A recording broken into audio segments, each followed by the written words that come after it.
Hi guys! Hello everybody, my name is Vince Earl here, and I am back for Radical Dreamers Part 10. Now, I am actually going to try to bust through this because, one, and my plan was to actually shave all this crap off my face to do the next, before I actually do my next series, and I'm actually sick of having this stuff on my face. And for two, I'm actually going to be donating my hair in the next couple days as well, so I'm just going to look completely different, and I want to actually have some good episodes of me with, all of this flying everywhere, because I'm actually donating it to Locks of Love. Which, by the way, I've been hearing, that they're actually just starting to sell their hair. I've been hearing some bad stuff about them. But I don't really know any. Well, I can't say I don't really know, but if anybody else could think of any better places, because I've been doing this actually for the last 10 years. Is I grow my hair out and I go off and I donate it every time it gets long enough to actually, you know, cancer kids. Well, I say cancer kids, but my thing is, I do like helping, people that actually do need this stuff, but at the same time, I have that whole self thing about me where I just do not like bald people. And let's give bald people hair. That's actually my real intent on that for some god awful reason, because I'm selfish like that. Bald people just creep the fuck out of me. I don't know why I've had that little weird thing ever since I was a kid. Just bald people creep me out. Anyway, random rant. We're back. Radical Dreamers Part 10. Let's go before, my intro is stupid long for no reason. Alright. That's right, we got ourselves the Frozen Flame. Find the buttons. Woo, we did it. With a sigh of relief, I turned towards Magil. He's looking intently at the Frozen Flame. Way to go, Magil. Alright, let's... Suddenly the gem shattered into 1,000 pieces in Magil's hand. It's a fake. Indeed, that famed Lynx would never have left the real flame in a place like this.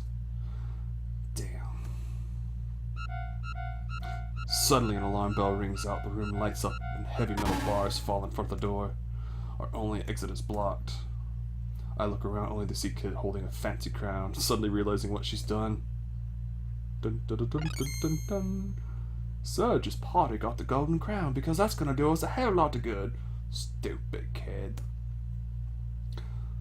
That dim-witted dingo, I say to myself, because we know what dingoes are in this world. Suddenly, out of the corners of the room, four mechanical bursts suddenly come to life. Intruder alert! Intruder alert! Ah, come on! Time's passed. Their loud mechanical screeching only adds to my uneasiness.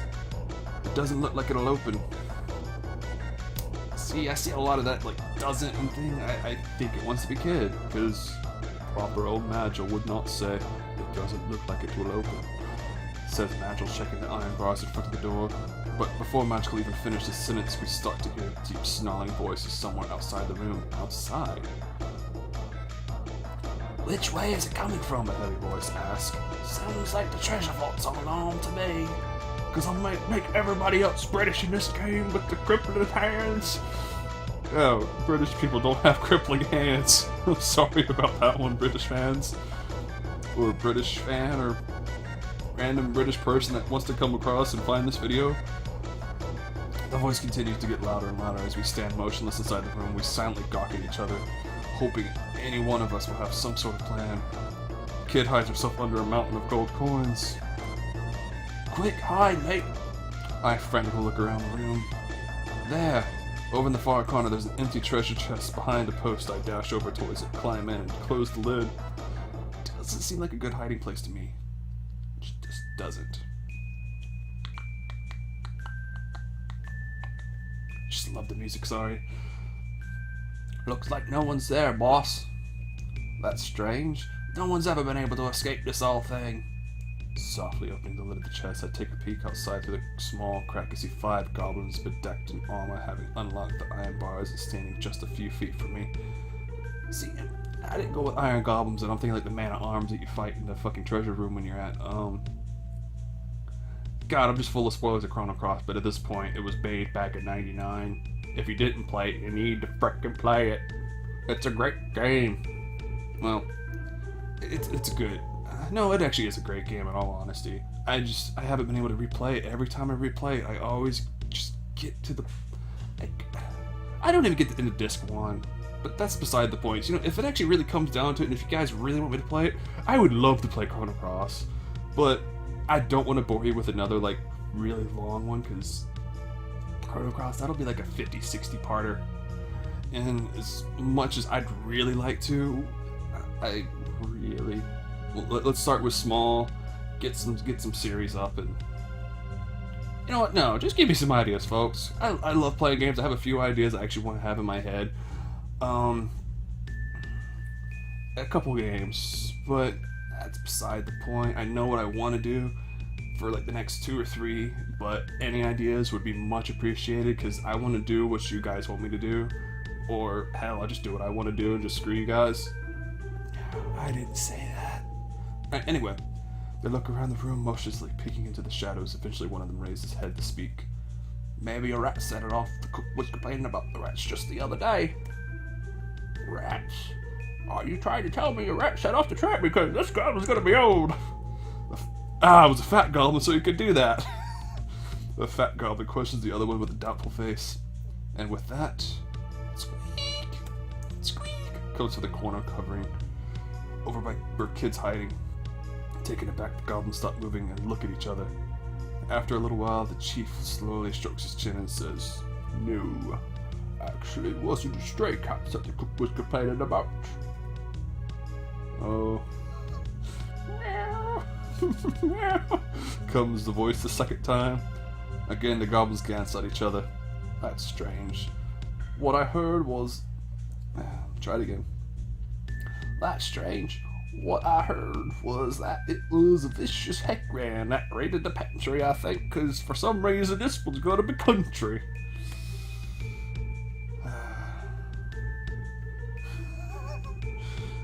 Not a peep this time. I could only imagine. I could only picture Kid racking her brain trying to think of what a Heckran sounds like. Oh, you know, Heckran sounds like... Rat! Rat! Come on now. Say hi for Polly! Oh, God. Never mind. God, that was just something, you know, back my old friend used to say. We were playing Chrono Cross the first time around, and we were actually in the town. He's sitting there going at the Heckran, and he's going, "Say hi to Polly! Say hi to Polly!" Kept doing that over and over. "Just as I thought, a thief," says one of the guards, but just as they start to approach, "Here!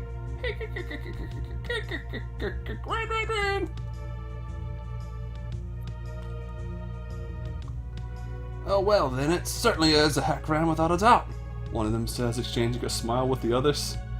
"Well, that's perfectly frightening then. Come on, let's get out of here." The place begins to file out of the treasure... The pack begins to file out of the treasure vault. See... That seems so set up, but then suddenly the goblins all spring on the pile of gold. "Well, what do we have here?" "Aye, get your hands off me, you slimy freaks," Kid says, struggling with the break free. "Slimy? A thief like yourself isn't much of a position to criticize," one of them hollered at her. Kicking herself free of the grass, Kid inches back into the corner of the room. Goblins start to corner her off, laughing to themselves. I quietly sneak out my hiding place and unsheath my knife. Taking on an entire troop of armed goblins is a lost cause, even for Kid. What should I do? Frankly, I'm in a quandary. Oh, God. I like Kid, so we're going to try to save her. Yeah, I can't abandon my friends, especially at a time like this. Gripping my knife tightly, I charge into the center of the room, shouting, "Hey, you stupid oafs!" And I don't know why it became too many accents. They all turn around, staring at me blankly for a moment before their expression turns to rage. "You just came out here to die, didn't you, little man?" They're going to be country at this point. Go on. "You really want us to trample over your head that badly? Well, I suppose we could accommodate you," the goblin boss says, giving a deep laugh. Grr, grr, grr, grr, grr. Without a moment's hesitation, Kid shouts back, "Don't you think you could easily pick a fight with the likes of the great Kid and get away with it?" "Wait a minute, so you're the elusive Kid?" the boss asks. The boss asks as if it's like... I feel like I'm retarded. I can't do S's. The boss asks as its eyes softly narrow. How sweet this is. Perhaps if I deliver your head to low lakes, he'll give me a nice reward. Reward indeed. The boss goblin takes his morning star out from its side. The huge iron bar jingles down to the floor. Please don't confuse us with just any old goblins. Please don't confuse us with just any ordinary goblins, striking fear into the hearts of men everywhere. We are Lynx's elite security force, the fearsome magical gobbler team. Yeah, gobblers. Arg, arg, arg, arg, arg, gobbler.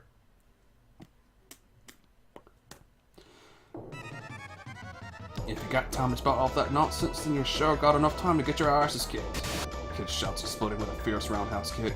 The goblins teeter and stagger, dizzy by the brunt of her attack. Let's get them, boys. Start with that little twerp over there. Oh god, I'm gonna end up dying again, aren't I?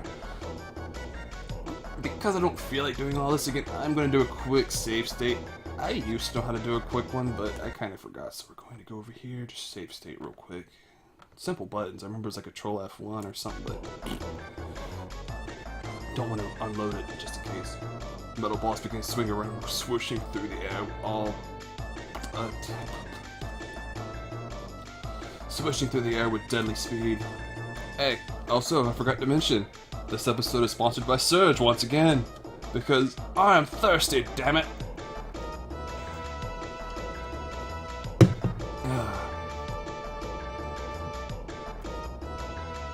Jet Gobbler attack now! Sliding across the floor like the wind, the goblins simultaneously rush us.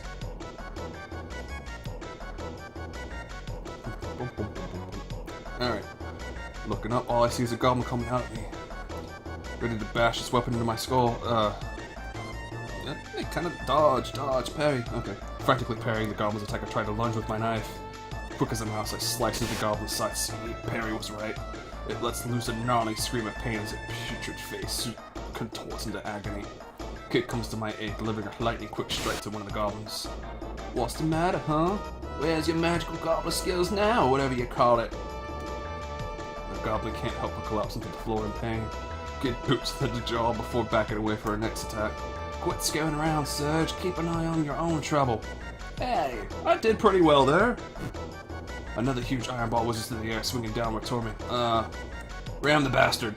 I've got to think of better strategy than that, just standing around. I quickly put my weight into the goblin, trying to force it off balance. Unfazed, the goblin moves only a little as I collide with it. I, however, bump off and tumble onto the ground. Ah! I scream as the goblin kicks me in the ribs. No! As the blood begins to trickle down my head, everything I see before me becomes soaked in a deep, dark redness. And this is why I save stated. I guess I got hit way too many times toward the beginning, you know, just kind of dicking around here and there. Thought I heard something. So, guess what? You know, we're at a closing point at this part. I'm gonna go ahead and end the episode here. Anyway, thank you guys for watching, and that was Radical Dreamers Part 10. Stay tuned for Radical Dreamers Part 11, where hopefully I just don't die again. My God. This is what I get for going a blind playthrough. You know, I'm gonna get kicked in the ribs, and next thing I know I'm gonna die. I get slapped in the face, I'm gonna die. I get touched just so precariously, and I'm gonna die. So we're gonna have to be lots of save states, and I hate to do that. I really do. No, we're not doing that. Alright. As I said, goodbye everybody. And thank you for watching. And guess what? Stop recording. Still not voice activated.